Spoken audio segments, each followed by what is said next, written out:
You're a facade, Nashville Predators. You really like to get our hopes up.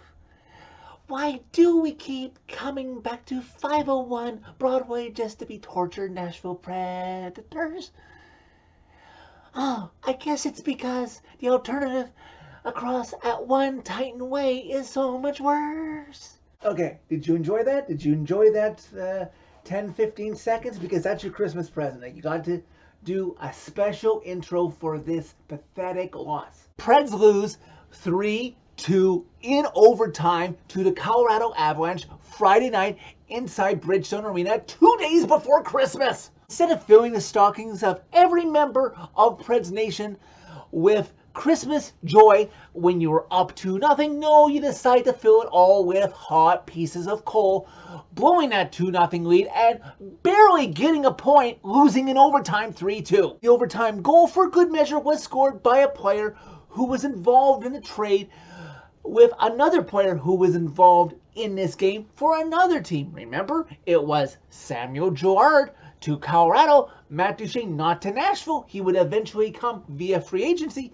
to Ottawa, and then Kyle Turris from Ottawa to Nashville, and then eventually he would get bought out, and now he sits on the Preds buyout list until the end of the 2027-2028 season. Paging Matt Duchene, paging Ryan Johansson, stop taking bonehead stupid penalties under 5 minutes left to go in regulation and either costing your team a regulation win or almost blowing it in regulation like you did tonight, Johansson. No offense to Kevin Lankinen. He has been a serviceable backup goalie this season.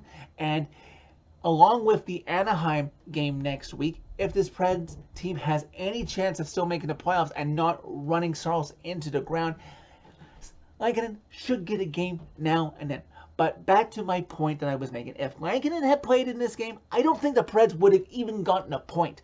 Saros' 43 saves in a game deserved to get a win, but his teammates didn't bail him out. If you're keeping track at home, and I assume most of my viewers have been, that's now 32 games into the season, with this game having been up 2-0 and blowing the shutout, that the team has started the season without a shutout. They're 6 away from tying the 99-2000 start of 38 games. And you know, this team did a lot of things right tonight, but it was the noticeable things that you pick up on that you remember when your team ultimately loses it. Like I said, Duchene and Johansson have to be a lot more disciplined. And then there's Dante Fabbro. Man, it seems like that kid is playing in quicksand right now. When he makes a mistake, almost always, as of late, it's in the back of the Preds net. Maybe just over 7 minutes left in the second period tonight. If he is able to outwork Rantanen and not turn the puck over, maybe the Preds hold on to that 2-0 lead after 2 periods, and they win this game, maybe by a score of 2-1, but it gave the Avs momentum to turn up the pressure even more in the second period after he's able to outwork Dante Fabbro and beat Saros to make it 2-1. The Avs outshot the Preds 21-9. They were so lucky in that second period not to be tied or down in the game. Preds with a much better effort in the third period as compared to the second. They were only outshot 15-14, but the quality of shots the Avs had seemed to be a lot better quality, and eventually, of course, Saros can't do it all on his own. Under 5 minutes left to go in regulation, Comfort ties this game at 2. You know, I wouldn't be surprised if one of these times Saros finally has his dam break when his teammates let him down in front and has a meltdown, breaks a stick when a bad goal goes in when he didn't get any defensive help. Then I thought for sure, knowing the Preds' luck in this game, that they were going to allow the Avs to convert on that late power play. But one of the lone bright spots, the Preds' penalty kill continues to improve.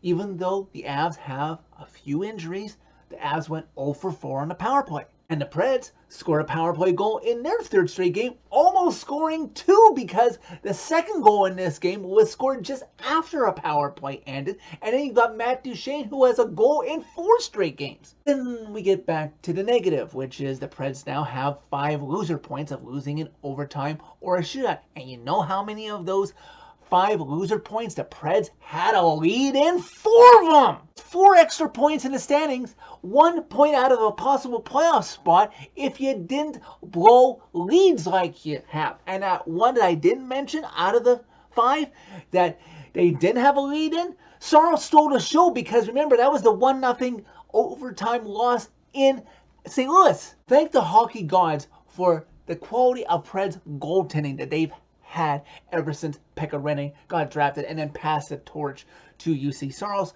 who eventually will either have the torch or it will be passed for him to Askarov when he is good enough to play in the pros. It's 2 days before Christmas. I want to be positive and think about being with my friends and family in 2 days, despite the weather that Vancouver is having right now. I don't want to think about how my favorite hockey team is playing so terrible right now and is 5 points out of a playoff spot. Has the 9th worst goal differential in the league right now. This team that is barely at 500 at home, what is supposed to be a staple of this franchise. It just isn't right now. My 2 favorite teams are tearing you apart inside. I don't want to even think about, after this game, having to stress out about the other team playing across the Cumberland River tomorrow afternoon. So that's it for this video. Thank you very much for watching as always. Click a like if you like this video. Click subscribe if you really like it. You can find my social media by clicking on the channel name. Tell all your friends about Redemption. Whatever happens, Preds Nation, don't let Friday's result get you down. Don't let whatever happens, if it's bad, tomorrow afternoon across the Cumberland River get you down. I wish you all and your families a very Merry Christmas.